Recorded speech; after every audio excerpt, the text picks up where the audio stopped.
Shyam online classes में एक बार फिर से आपका स्वागत करता हूं। मैं बालू चौधरी। कल हमने घात व घातांक के बारे में पढ़ा था कि भाई घात व घातांक के कुछ 8-9 फॉर्मूलाज थे। उनके अनुसार हमने सिंप्लीफिकेशन यानी सरलीकरण को किया था कि भाई कैसे घात व घातांक के सूत्रों को प्रयोग करके उसको हल निकाला जाता है। और उससे पहले हमने वी बोर्डमास के नियम को भी पढ़ा था सरलीकरण में। तो ये हमारी रीट के अनुसार पहली यूनिट थी लगभग पूरी हो गई है। और एक इसके प्राकृत संख्याओं के निकालने के फॉर्मूले हैं, प्राकृत संख्याओं के योग, वो फॉर्मूले हम औसत यानी एवरेज प्रश्नावली के साथ में उनको हम जोड़ के पढ़ेंगे ताकि याद करने में आसानी होगी। बाकी हमारी संख्या पद्धति पूरी हो गई है। अब दूसरी यूनिट है रीट के अकॉर्डिंग भिन्न यानी फ्रैक्शन। भिन्न के बारे में हमने डेफिनेशन तो ले ली है, परंतु भिन्न के बारे में विस्तृत अवधारणा पढ़ेंगे कि भिन्न कितने प्रकार की होती है, भिन्न को कैसे लिखते हैं, आरोही अवरोही के हिसाब से भिन्न को कैसे एडजस्ट करते हैं, यानी ये हम भिन्न के बारे में डिटेल से पढ़ेंगे। और भिन्नों की जोड़, बाकी गुणा, भाग, इस प्रकार हम इसका अध्ययन करेंगे। ठीक है जी। तो सबसे पहले लिखते हैं हम भिन्न।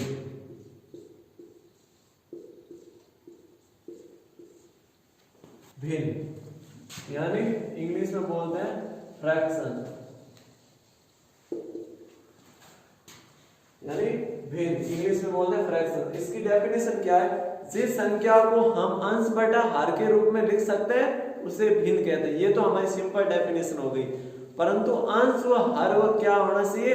प्राकृत संख्या होना चाहिए। अगर अंश व हर प्राकृत संख्या नहीं होगी तो क्या हो जाएगा? वो परिमेय संख्या हो जाएगी, वो भिन्न के अंदर नहीं रहेगी। तो हम परिमेय के बारे में भी हमने पढ़ा है, परिमेय और भिन्न में ये अंतर है। ठीक है जी। पूर्ण, पूर्णांक, प्राकृत तीनों संख्या शामिल होती है परिमेय में, और भिन्न में केवल प्राकृत संख्या को ही शामिल किया जाता है। तो हम सबसे पहले लिखते हैं डेफिनेशन। भिन्न जिस संख्या को हम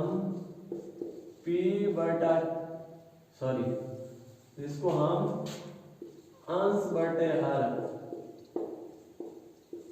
नॉमिनेटर पर डिनोमिनेटर, अंश बटे हर के रूप में लिख सकते हैं उसे भिन्न कहते हैं।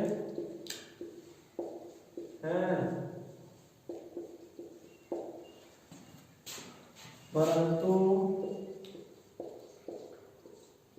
अंश व हर प्राकृत संख्या हो। ठीक है जी। जैसे एग्जाम्पल उदाहरण के रूप में जैसे 3/4, 5/6 etc।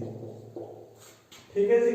ये हमारी भिन्न की क्या हो गई? परिभाषा। जिस संख्या को हम अंश बटा हर के रूप में लिख सकते हैं उसे भिन्न कहते हैं, परंतु अंश व हर प्राकृत संख्या हो। उदाहरण के लिए जैसे 3/7, 5/6, 13/25, मतलब कुछ भी लिखो, बटे में लिखो, वो हो जाएगी।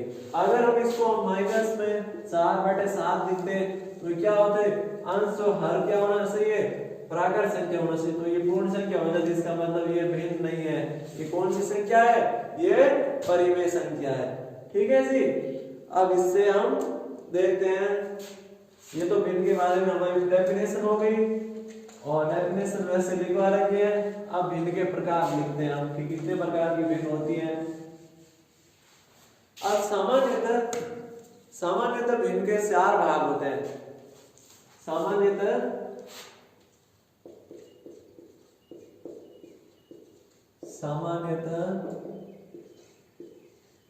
भिन्न के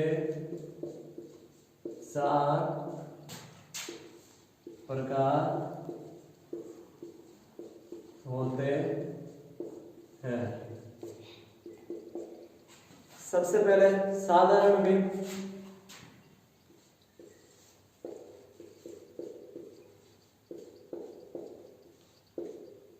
साधारण भिन्न, इसमें क्या होता है कि हम नॉर्मली ये साधारण भिन्न जिसको हम अंश बटा हर के रूप में लिख सकते हैं, इसमें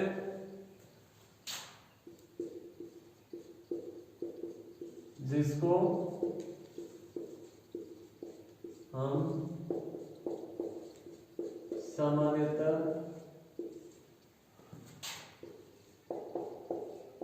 अंश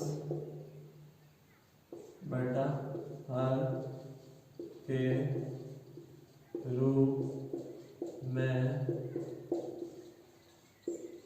लिखते हैं।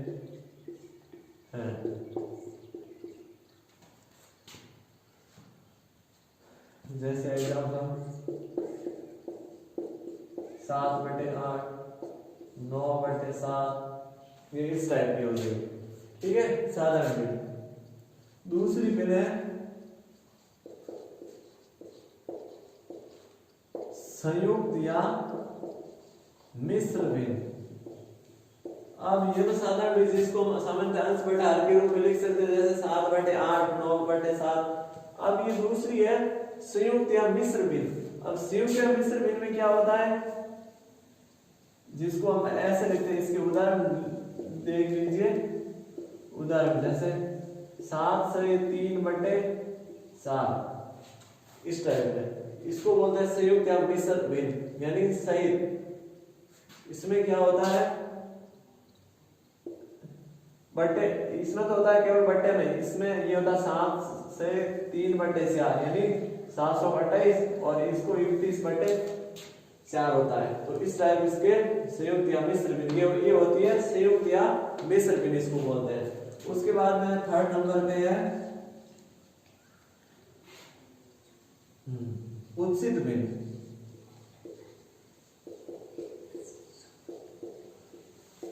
हम उत्सित भिन्न किसे कहते हैं? अब इसको, इस बात को आप ध्यान रखना, जिस भिन्न का अंश क्या हो, बड़ा छोटा हो और हर बड़ा हो, उसे हम क्या बोलते हैं? उत्सित भिन्न बोलते हैं। यानी जिस भिन्न में अंश छोटा हो परंतु हर बड़ा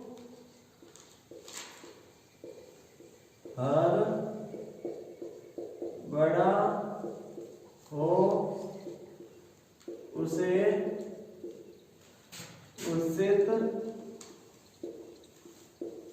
भिन्न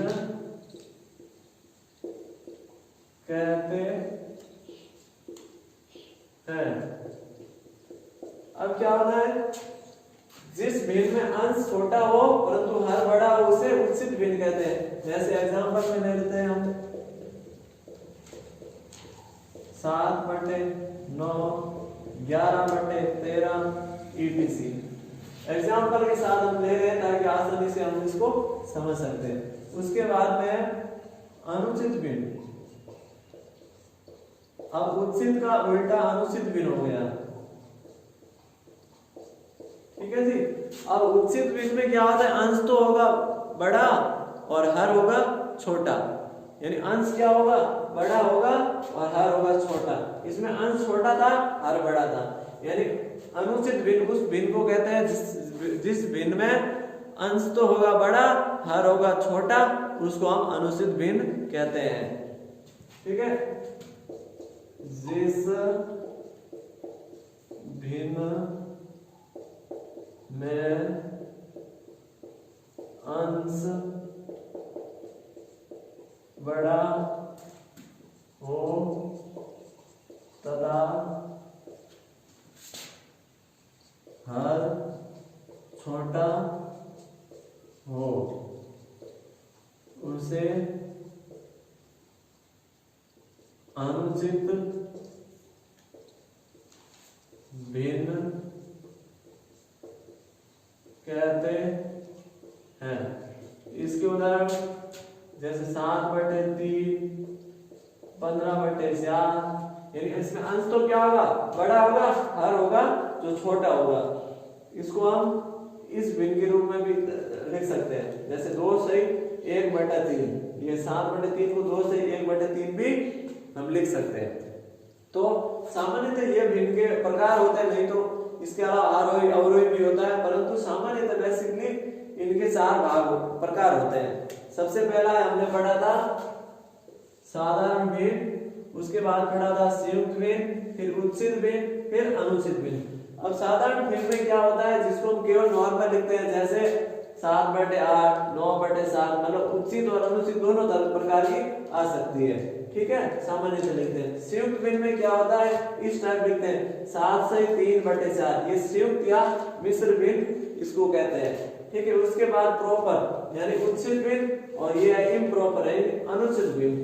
जिस भिन्न में अंश छोटा हो और हर बड़ा होगा उसको हम बोलेंगे उचित भिन्न, और जिस भिन्न में अंश बड़ा हो और हर वो छोटा, अंश बड़ा होगा हर छोटा होगा, उस भिन्न को बोलेंगे हम अनुचित भिन्न। तो ये भिन्न के 4 प्रकार है सामान्यतः। इसको आप स्क्रीनशॉट ले लीजिए या फिर पॉज करके लिख लीजिए, ठीक है जी। इससे आगे हम लिखते हैं भिन्नों के जोड़ बाकी गुणा भाग, ठीक है जी। अब तो ये भिन्नों के सामान्यतः प्रकार हो गए। अब भिन्न को कैसे जोड़ते हैं, कैसे घटाते हैं, कैसे गुणा करते हैं, कैसे भाग करते हैं, तो अब ये बात आप अच्छे से ध्यान रखना कि मैं कैसे करता हूँ, उस हिसाब से सामान्यतः आपको आता होगा, नहीं आता है तो भी हम कर लेते हैं, ठीक है। अब है भिन्नों की जोड़, भिन्नों की जोड़।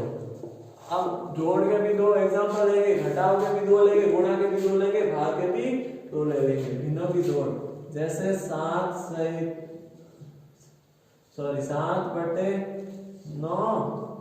प्लस 8/3,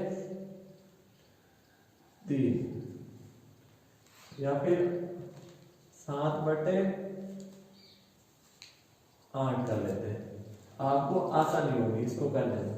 अब सबसे पहले हमें क्या करना है, इनका ऐसे दे रखी होती है भिन्न। अब इस भिन्न को जोड़ना है तो आपको एक बात का ध्यान रखना है कि आपको थोड़ा बहुत लसब लेना आना चाहिए। इनका लसब कैसे होता है, लसब हम अभाज्य गुणनखंड विधि के द्वारा से भी ले सकते हैं। लसब किसका लेना है, नीचे वाली संख्याओं का। अब लसब कैसे लेते हैं, लसब का मतलब होता है लघुत्तम यानी छोटी से। अब इन दोनों का भी भाग जाना चाहिए और वो सबसे छोटी संख्या होनी चाहिए। जैसे अब 8 है, 8 में 8 का जा रहा है पर 3 का नहीं जा रहा है, 9, 10, 16 है, 16 में नहीं जा रहा है, 24 दिया हमने, तो 24 में इसका भी जा रहा है, इसका भी जा रहा है, तो हम इसको ऐसे कर सकते हैं। अभाज्य गुणनखंड विधि द्वारा भी इसका लसब ले सकते हैं। और बाकी तो नॉर्मली कॉमन सेंस वाली बात है कि 24 इन दोनों का लसब आता है, परंतु ऐसे भी ले सकते हैं। 8 है और 3 है, तो 3 का और 8 का अभाज्य गुण 2 से गया, तो 3 का 3 रह गया, 4, 2 से 3, 2 एकम 2, फिर बच गए 3 एकम 3, तो 32 4, 2 दूनी 4, 4 2 8, 8 3 24, तो हमारा लसब कितना आ गया, 24 आ गया। तो अब ध्यान रखना है, हमने क्या लिया, सबसे पहले लसब लिया, फिर एक लंबी सी लाइन खींची, हो गई 24, कोई दिक्कत नहीं है। लसब इस अभाज्य गुणनखंड विधि से भी ले सकते हैं और डायरेक्ट भी हम ध्यान अपने। अब 24 में क्या होगा, ये सबसे छोटी संख्या है तो इन दोनों से विभाजित होती है, सॉरी इन दोनों का भाग जाता है इस 24 में। 8 का गया 3 बार, इसका गया। अब देखो सबसे पहले 8 का भाग 24 में कितनी बार गया, 3 बार, तो 7 को 3 से करते हैं गुणा, 7 गुणा 3, ठीक है। क्या किया, 24 में किसका भाग दिया, 8 का दिया, 3 बार गया, फिर 7 को 3 से गुणा कर दिया। उसके बाद प्लस है तो प्लस कर दो, कुछ भी नहीं करना है। उसके बाद 3 का 24 में कितनी बार गया, तो गया 8 बार। तो 8 को 8 से गुणा कर लो, ठीक है जी। अब इनको गुणा करके जोड़ दो, 7 3 21 प्लस 8 8 64 64, ठीक है। फिर बटे में 24। अब इनको जोड़ लीजिए, 5 यानी 85 अपॉन 24। अब देख लीजिए ये कटता है किसी संख्या से, कटता तो है पर दोनों सेम संख्या से नहीं कटेगा, ठीक है ना जी। तो इसका हमारा ये आंसर आ गया, यानी भिन्नों की जोड़ हम इस प्रकार करते हैं। एक और एग्जांपल लेते हैं, ये एग्जांपल और लेते हैं, दो एग्जांपल से हम इसको करते हैं। फिर देखते हैं 7/5 प्लस 4/6। अब ये दूसरा एग्जांपल है हमारे भिन्नों की जोड़ का। तो सबसे पहले हम क्या लेंगे, लसब लेंगे। कौन सी संख्या का, नीचे वाली संख्या का। नीचे वाली संख्या का लसब लेना मतलब इन दोनों का पार्ट है बोलो और उस संख्या में विभाजित होना चाहिए। जैसे हमने बिल्कुल एक उसको अभाज्य गुणनखंड विधि से भी ले सकते हैं हम लसब, ठीक है जी। इसका हम अभाज्य गुणनखंड करते हैं 5 का और 6 का। 5 का और 6 का अभाज्य गुणनखंड कितना होगा, अभी 2 से कट रहे हैं, सॉरी 2 का भाग जाता है, इसमें गया 3 बार, फिर 3 का गया 1 बार, फिर 5 का गया 1 बार, तो बिंदु 6 पंजे 30, यानी इसका लसब आ गया हमारा 30। सबसे पहले हमने क्या किया, इन दोनों का लसब लिया, आया कितना 30 लिख दिया। 30 में किसका भाग दिया, 5 का दिया। कितनी बार गया, 6 बार। जितनी बार जाता है उसको ऊपर वाले से गुणा कर लो, 6 बार गया तो 7 को और 6 को करेंगे गुणा। उसके बाद में क्या है, प्लस दे रखा है तो प्लस का प्लस कर दो। 6 का दिया, कितनी बार गया, 5 बार गया।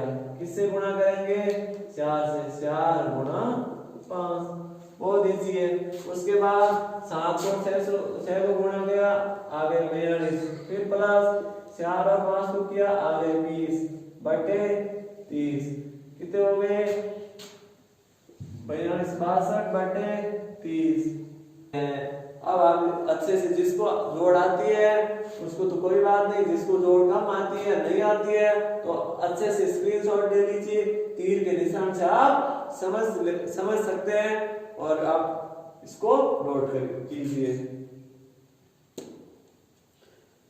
ठीक है जी। अब करते हैं भिन्नों की घटाव। ये तो थे भिन्नों की जोड़, फिर है भिन्नों की घटाव। भिन्नों की घटाव कैसे करते हैं, ये भी जोड़ के जैसे ही है, जैसे 7/8 हो गया माइनस 5/4 हो गया, ठीक है। ये है भिन्नों की के घटाव, ठीक है जी, यानी सब्ट्रैक्शन ऑफ फ्रैक्शन। अब क्या हो गया, अब इसको हम करते हैं। सबसे पहले क्या लिया हमने, लसब लेना। इसमें भी क्या करना है, लसब लेना है। अब इन दोनों में जाने 8 का जा रहा है, इसमें 8 का खुद का जा रहा है और इसका भी जा रहा है, तो इसका लसब कितना आएगा, 8 आएगा। देख लीजिए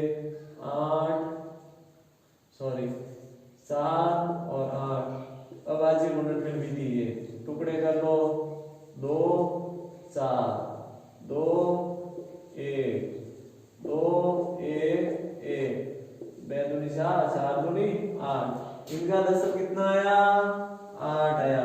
8 में इसका भी जा रहा है, इसका भी भाग जा रहा है, तो इसका मतलब बिल्कुल सही है, हमारा लसब 8 आ गया। अब क्या करना है, 8 में 8 का कितनी बार गया, 1 बार गया। फिर 7 को किससे गुणा करेंगे, 1 से करेंगे। फिर प्लस था तो प्लस, अब क्या है माइनस है तो माइनस लगा लेंगे। फिर 5 बटे 4 है तो कितनी बार गया, सॉरी 1 है तो 2 बार गया, सॉरी 4 है तो 4 में 8 में 4 का पहाड़ा 2 बार गया, तो 2 बार गया तो 5 को किससे गुणा करेंगे, 5 को 2 से गुणा कर लेंगे। तो अब क्या आ गया 7 और यहाँ माइनस के हो गए 10 और बटे 8 बराबर माइनस के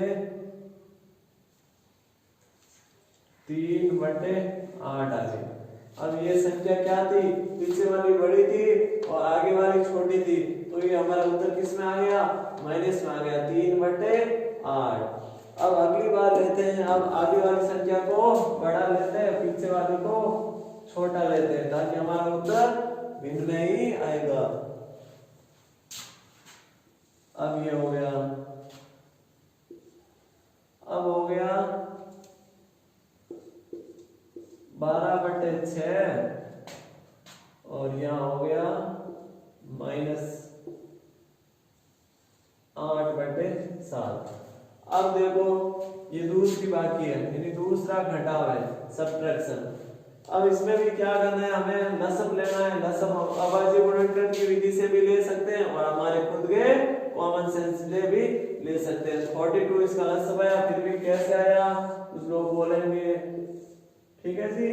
अब किसका लेना है, नीचे वाली संख्या का, 6 का और 7 का। 6 का और 7 का लिया तो 2 का गया 3 बार और 7 का गया नहीं तो 3 का गया 1 बार, फिर 7 का गया नहीं फिर किया 7 का, तो 3 2 6 6 7 42। तो हमारा लसब कितना आ गया 42 आ गया। अब उसमें हम क्या करेंगे, 6 का पाड़ा बोलेंगे 42 में कितनी बार गया, 7 बार गया। फिर किसको गुणा करेंगे, 7 से, 12 को करेंगे 7 से गुणा, फिर माइनस है तो माइनस लगा लीजिए। फिर 7 का पाड़ा 42 में कितनी बार गया, 6 बार गया। 6 को किससे गुणा करेंगे, 8 से करेंगे, 8 गुणा 6 हो गया, बहुत इजी है। अब क्या करना है हमें, 12 को और 7 को गुणा किया तो कितने आ गए 84, 84 आ गए, फिर माइनस, और 6 और 8 को किया तो आ गए 48/42। अब क्या करना है, घटाव करना है। 14 में से 8 गए, पीछे बच गए 6, फिर यहाँ हो गए 7, 7 में से 4 गए, पीछे बच गए 3, 36/42। 6 का पहाड़ा दोनों में जाता है 6 बार और यहाँ हो गया 7 बार, ANS। ये पिछली बार हमने बोला था ना कि पिछली बार माइनस में आया उत्तर, इस बार माइनस में नहीं आएगा, तो ये संख्या का उत्तर किसमें आ गया, प्लस में आ गया, 6/7। ये हमारा होगी सब्ट्रैक्शन यानी घटाव या बाकी, ठीक है जी। अब इसको आप अच्छे से स्क्रीनशॉट लेके नोट कर सकते हो या फिर वीडियो को पॉज करके भी लिख सकते हो। अब है 1 मिनट के अंदर गुणा करेंगे और 1 मिनट के अंदर भी भाग, मतलब बहुत सिंपल है। इनमें नहीं तो कोई लसब लेने की बात है, नहीं कोई लसब देने की बात है। अब है भिन्नों के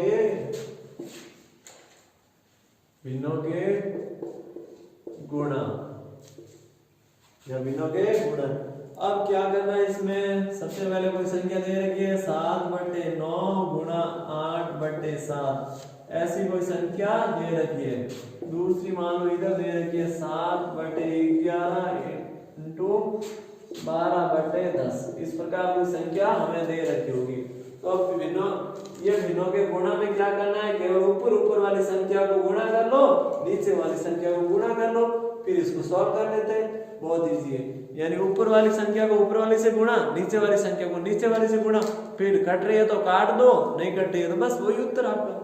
बहुत इजी है, ठीक है जी।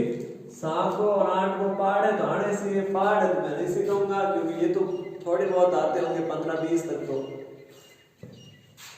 7 और 8 को गुणा किया तो हो गए 56, 9 और 7 को किया 9 7 63, ये हो गए। अब ये किससे कट रहे हैं, ये 7 से कट रहे हैं। कितनी बार कटे, ये 8 बार कटा। कितनी बार कटा? 9 बार कटा, ये 8/9 ये है सारे। अगर उसके बाद में 12 को 7 से गुणा किया 84 84, 11 को 10 से गुणा किया 110। अब ये संख्या कट रही है, हाँ बिल्कुल कट रही है, ठीक है, एक बार तो कटेगी। 42/55, ऊपर वाली में तो 3 का जाता है, नीचे वाली में 3 का नहीं जाता है, यानी 42/55 ये हमारे एएनएस आ गए। मतलब गुणा में क्या करना है? ऊपर वाली संख्या को ऊपर वाली से गुणा, नीचे वाली संख्या को नीचे वाले से गुणा, ऊपर वाली संख्या से ऊपर वाली को, नीचे वाले से नीचे वाली को गुणा करना है। ये भिन्नों के गुणा है। फिर संख्या कट रही है तो काट दो, नहीं कट रही है तो बस वही आपके उत्तर हो गया। बहुत इजी है, यानी 1 मिनट में ही हो गया। अब आप इसका स्क्रीनशॉट ले लीजिए। उसके बाद में भिन्नों के गुणा हो गए, भिन्नों के भाग। अब भिन्नों के भाग में क्या होता है? इसमें भी बहुत सरल है। जैसे मान लो क्वेश्चन दे रखा है 8/9 भाग 9/8। एक हम इजी लेते हैं, एक थोड़ा सा वैसे है तो इजी क्या हार्ड है, बहुत इजी है। अब हमें क्या करना है भाग में भी? अब भाग में पहले वाली संख्या को तो वही का वही रखना है, और दूसरी वाली जो संख्या दे रखी है उस संख्या को हम क्या करते हैं? उलट देते हैं, पलट देते हैं। यानी तो हम कैसे करेंगे? 8/9 का 9 लिख लिया। अब देखो इस संख्या को उल्टा करना। अगर इस संख्या को उल्टा करेंगे तो भाग को भी क्या आ गया? गुस्सा आ गया। तो इसको गुस्सा आया तो इसने बोला मैं भी सहन दूंगा, तो ये किस में हो गया? गुणा में हो गया। और 8 है जो ऊपर चला गया, 9 है जो नीचे आ गया, यानी 8/9। ठीक है जी। अब क्या हुआ? ये दोनों दो दोस्त हो गए, ये दोनों दोस्त हो गए, गुणा वाले हो गए। तो 8 66 और 90 81, यानी अगर कट रहे तो काट दो, नहीं कट रहे तो रहने दीजिए। 3 से तो नहीं कट रहे, 4 5, 7 से नहीं कट रहे, 8 से नहीं कट रहे, 9 से अब रहने दीजिए। ये आपका आंसर आ जाएगा। अब उसके बाद में अगला क्वेश्चन है दूसरा, इसी का भी भाग में भी दूसरा है। यानी पहले तो क्या करना, हमें पीछे वाली संख्या को उल्टा किया और निशान को सेंस किया, भाग की जगह गुणा का कर दीजिए। अब यहाँ है 11/16 भाग 12/8, ये संख्या है। अब इस संख्या को क्या करना है? हम पहले वाली को तो ऐसे के ऐसे लिख दिया, फिर यहाँ पे भाग का निशान है तो यहाँ पे निशान किसका कर लो? गुणा का कर दो। 8 को ऊपर ले जाओ, 12 को नीचे ले आओ। 1 8 8 2 8 16। ठीक है जी। अब ये देखो 11 ऊपर रह गए, नीचे 2 × 12 = 24। ये हमारा एएनएस आंसर हो गया। तो ये तो क्या थे? भिन्नों के जोड़, बाकी गुणा और भाग। अब इसी प्रकार गुणा भाग के साथ में हम भिन्नों के साथ साथ परिमेय संख्याओं के भी कुछ कर लेते हैं एग्जांपल, कि परिमेय संख्याओं की जोड़, बाकी, गुणा, भाग कैसे होते हैं। ठीक है जी। तो आज हमने भिन्नों के बारे में पढ़ा है कि भिन्नों की जोड़ कैसे की जाती है, भिन्न किसे कहते हैं, सामान्यतः भिन्न कितने प्रकार के होते हैं, भिन्न में प्राकृत संख्या आती है और पूर्ण या पूर्णांक संख्या आने पर वो भिन्न की जगह परिमेय संख्या में कन्वर्ट हो जाएंगे। और एक बात ये भी आप ध्यान रखना है कि सभी भिन्न है जो परिमेय संख्या होती है, परंतु सभी परिमेय संख्या भिन्न नहीं हो सकती है। इस बात का आप विशेष ध्यान रखिएगा। और अब आज के लिए बस इतना ही। कल हम पढ़ेंगे परिमेय संख्याओं की जोड़, बाकी, घटा और भाग। परिमेय संख्या पढ़ने के बाद भिन्न के बारे में और विस्तृत जानकारी हम प्राप्त करेंगे। जो हमसे पूछेगा, कोई भी एग्जाम में कैसा भी भिन्न के बारे में सवाल पूछेगा, उस भिन्न को उस सवाल को हम आसानी से कर देंगे। और चैनल को सब्सक्राइब कीजिए, लाइक कीजिए, और कुछ समझ में नहीं आए तो आप कमेंट करके भी बता सकते हो, और आपको अच्छा लगे तो कमेंट करके जरूर बताना। और वीडियो देखने के लिए आपका बहुत बहुत धन्यवाद। जय हिंद, वंदे मातरम।